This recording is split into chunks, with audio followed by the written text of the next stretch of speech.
Unoccupied parking lots are illuminated by flickering street lights.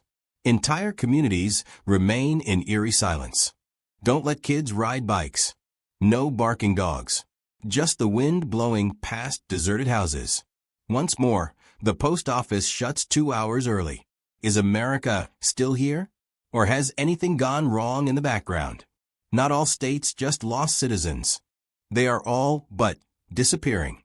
Towns become smaller, building projects coming to a standstill, and schools combining because of low enrollment. What is causing this odd retreat? Harsh winters, joblessness, or something more significant, such as the permanent closure of entire industries?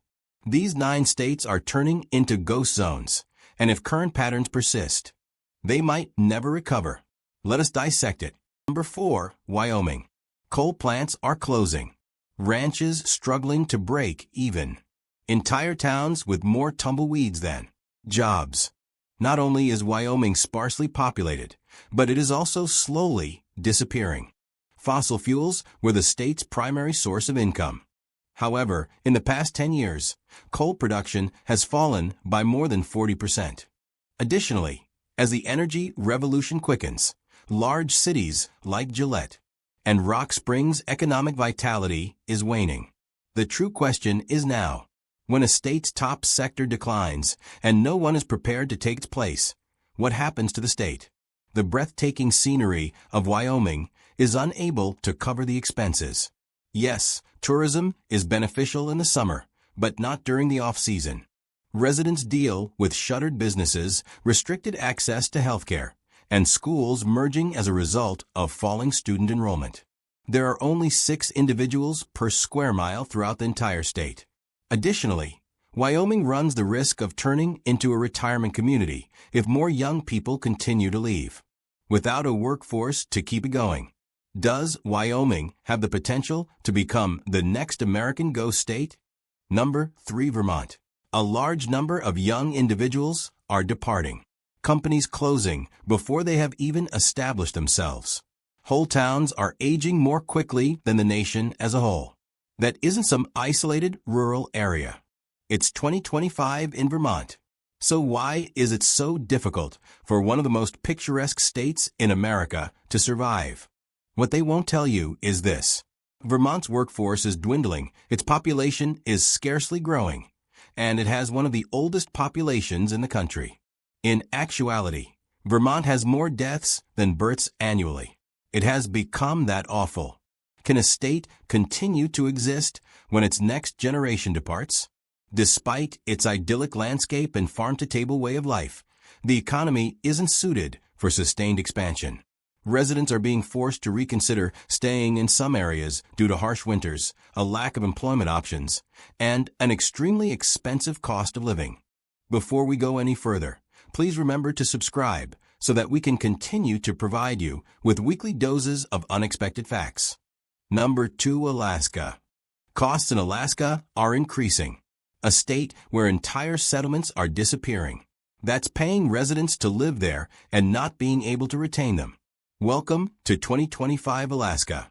Although it may seem unreal, Alaska's issues are piling up more quickly than February snow piles.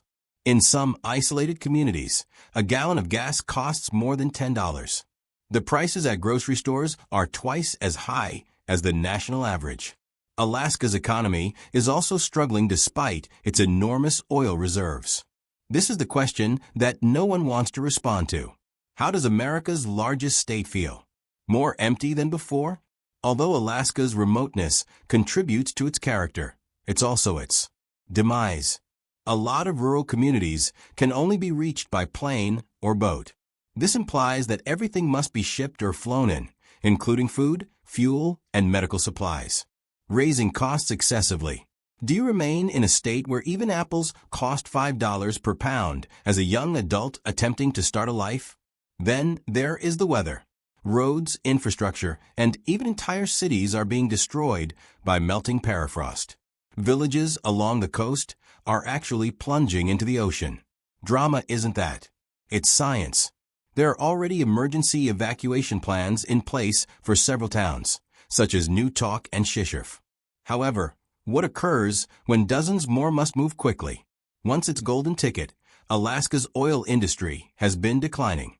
Compared to its 1980s high, oil production has decreased by almost 75%.